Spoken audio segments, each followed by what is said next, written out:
Cette visite, c'était pour venir constater en réalité la fin des travaux de dragage et de balisage qui a été engagé il y a de cela 6 mois.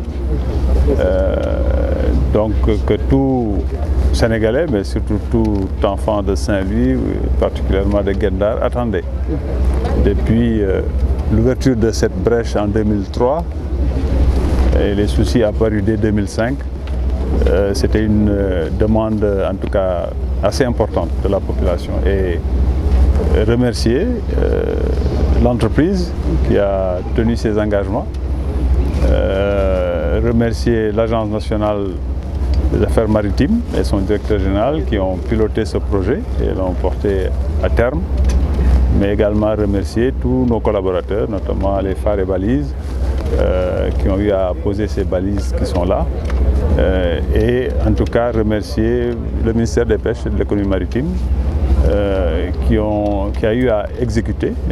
les instructions du chef de l'État pour apporter une solution à ce problème de sécurité qui devenait quand même assez important. Voilà, content de venir constater que donc aussi bien le dragage mais que le balisage est achevé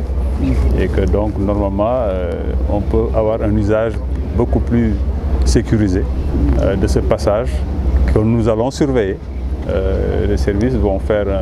en tout cas une surveillance rapprochée tous les 3 mois, une bathymétrie pour voir justement comment ça se comporte. Justement, c'est effectif maintenant. Aujourd'hui, quand est-ce que nous aurons la stabilisation définitive? Cela dépend un peu des modèles qui sont en train d'être faits. Donc des modèles mathématiques qui sont étudiés et une fois que cela sera soumis à notre appréciation, nous allons voir la faisabilité et le soumettre donc à la validation du chef de l'État. Voilà. On peut dire qu'aujourd'hui, il n'y aura plus de problème? Ah, écoutez, nous sommes des croyants, vous savez, ce que Dieu décide arrive. Nous avons fait ce que nous devions faire en tant qu'humains et en tant qu'État pour assurer une sécurité. Donc un chenal qui est là, qui est aujourd'hui balisé. Et nous demandons juste beaucoup plus de discipline pour ce passage, donc de veiller à passer justement dans ce chenal balisé, quel que soit ce qui arrive, mais de demeurer quand même respectueux des prescriptions, notamment en termes de météo et autres. Aujourd'hui, vous savez, la mer est assez démontée par exemple, et je suis heureux, tout le temps que j'ai fait là, je n'ai pas vu un pêcheur tenter d'aller en mer, et ça c'est important. C'est tout ça combiné qui assure la sécurité. Alors, monsieur le ministre, peut-être une dernière question. Depuis quelques mois, vous avez annoncé donc la restitution des pirogues arraisonnées en Mauritanie. Depuis lors, les pêcheurs guet-ndariens attendent la restitution de ce matériel. Qu'est-ce qui bloque en général, en réalité, donc cela? Mais nous, ce qu'on fait par rapport à un pays tiers, c'est demander des choses, avoir l'engagement du pays tiers et attendre que ce pays tiers-là exécute ses engagements. C'est là où on en est. Donc j'avais reçu des promesses fermes de mon homologue de Mauritanie de procéder à cette restitution-là. Maintenant, vous savez, cette restitution également est soumise aux motifs d'arraisonnement. Il y a des motifs, c'est des pratiques de pêche, mais il y en a d'autres beaucoup plus graves par rapport à la législation mauritanienne. Et ça, quand c'est soumis par exemple à une autorisation judiciaire, le ministre ne peut pas agir avant que cette décision judiciaire ne soit prononcée. Donc c'est un ensemble de choses qui font que nous ne pouvons que, en tout cas, attendre que les autorités mauritaniennes veuillent bien donner une suite favorable à la promesse qu'ils ont eu à faire. Alors, monsieur le ministre, est-ce que c'est toute l'enveloppe annoncée qui a été dépensée pour la brèche? Oui, totalement. C'est-à-dire qu'ici, de façon contractuelle, sauf erreur, on était à peu près 1,2 million à draguer. Dans les faits, c'est plus d'1,5 million de mètres cubes de draguer. Voilà, donc la tolérance qui était prévue contractuellement est en tout cas consommée. Donc, et heureusement que ça a été écrit ainsi, à savoir qu'au-delà d'une certaine tolérance, c'était payé, mais tant que c'était dans la tolérance, il n'y avait pas un paiement complémentaire, parce que c'était une possibilité. Donc là, il faut considérer qu'on est dans le cadre du marché. di am mbégte rek ñëw loo xam ne weesu na fukki at ak juróom-ñaar ñu koy xaar kon tey bu yàlla defee ñu ne ñu liggéey bi yemb na ma ñëw doon xool si ndax liggéey bi yemb na te loolu laa fi fekk dañu sant yàlla gërëm entreprise bi nga xam ne moo def liggéey bi parce que respecté na li nga xam ne moo ñu lié woon contractuellement def na liggéeyam di respecté itam service yi nga xam ne ñoo ngànkoon liggéey bi ci jiitu mooy agence nationale des affaires maritimes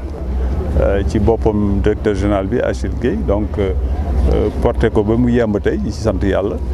di gërëm itam suñu collaborateurs yëpp mel na Fare Balise yi nga xam ne tey ñu ngi ci port de Dakar te ñoo installé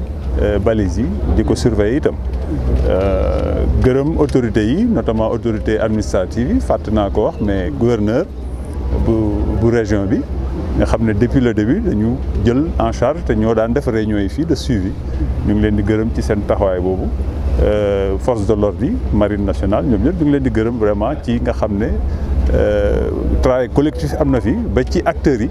CLPA yi nga xam ne dañ ci bokk ñu ngi fi tey bu ma juumul acteurs yi ak formation yi fi jot a am yooyu yëpp daal projet bi ensemble la bu tax ni tey dragage bi yemb na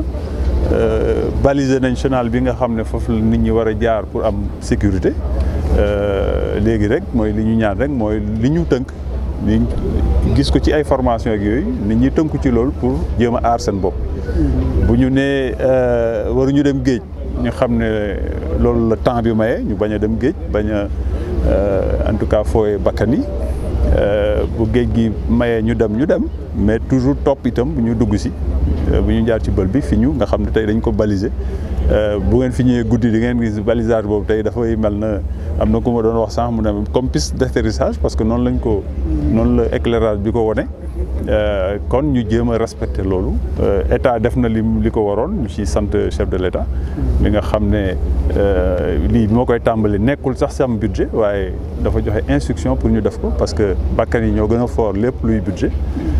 kon loolu ñu ngi ko ciy gërëm bu baax ci accompagnement boobu xam ne defal na ko secteur bi loolu daal mbégte ñu waxoon moo ci dugg wala ndax yokk nañ ko. non yokkuñu ko marché bi li ñu def yëpp mu ngi ci biir marché bi parce que marché bi dafa prévoir li ñuy wax benn marge de tolérance boo xam ne tant que ñu ngoon ci biir du ñu am koppar bu ñu ci yokk bu ñu ko weesoo nag day laaj ñu fay ko yàlla may nañu ñu ngi ci tolérance boobu kon ñu ngi ci cadre marché bi yi sant yàlla nekk ci délai yi loolu dafa am solo balises yi nga xam ne États-Unis par exemple lañ ko commandé amoon nañ ci tànge ak mbas mi mu am ay retard yàlla may nañu tey ñu ñëw ci temps bi ñu installé ko ci temps bi kon loolu doy na sant yàlla la ca des rek mooy ñu nit ku ci ne nga dugal ci sa waar maa ngi bi ñuy visiter léegi da ngay gis ab napp ak mool bu ñëw jël fileem takk ko ci balise yi genre comportement yi ñoo war a dakk il faut beaucoup plus de civisme nga xam ne lii dañ ci dugal alal bu takku pour aar nit ñi kon nit ci coobare boppam rek wala li muy wut moom ci boppam bu mu ñëw di fooye loo xam ne ñëpp a ko bokk kon léegi ñun loolu la ñuy ñaan nit ñi rek ku ci ne nga dugal ci itam sa taxawaay ci wàllu rafetal ci wàllu respecté itam li nga xam ne mooy yoon mooy dëgg. monsieur le ministre gis nañ ni balisé nañu def nañu tamit gas bi aussi tamit li ci des nag mooy stabiliser parce que loolu moo ci ëpp solo kañ la loolu di am. waaw lii xam nga lii dañ ko def pour vraiment indi sécurité en attendant que li ñuy wax solution définitive am. solution définitive boobu nag ay borom xam-xam ñoo ko war a jàng parce que xam nga bi ñuy ubbi bël bi amuloon étude. moo waral li am.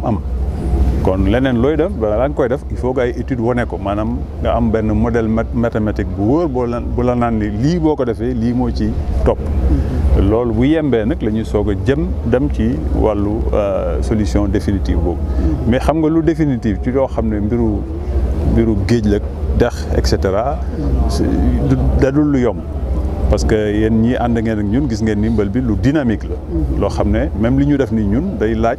ñetti weer yu ne suñu service yi ñëw saytu comportement bi nan lay yëf yi di doxe natt ko ci wàllu bathymétrie étude bathymétrique pour xool justement sa bouée fi ñu nekk est-ce que ñu ngi sant yàlla bouée yi ngay gis nii par exemple dañu am géolocalisation maanaam waa Fare Balise ñu ngi fee ci Dakar waaye bouée bu ci bougé dañu am signalisation donc suivi bi dana gën a yomb ci wàll boobu te ñoom it man macha allah entreprise baa ngi ma naan léegi ñu ngi rafetlu liggéey ba ñu def ak collaboration bi ñu am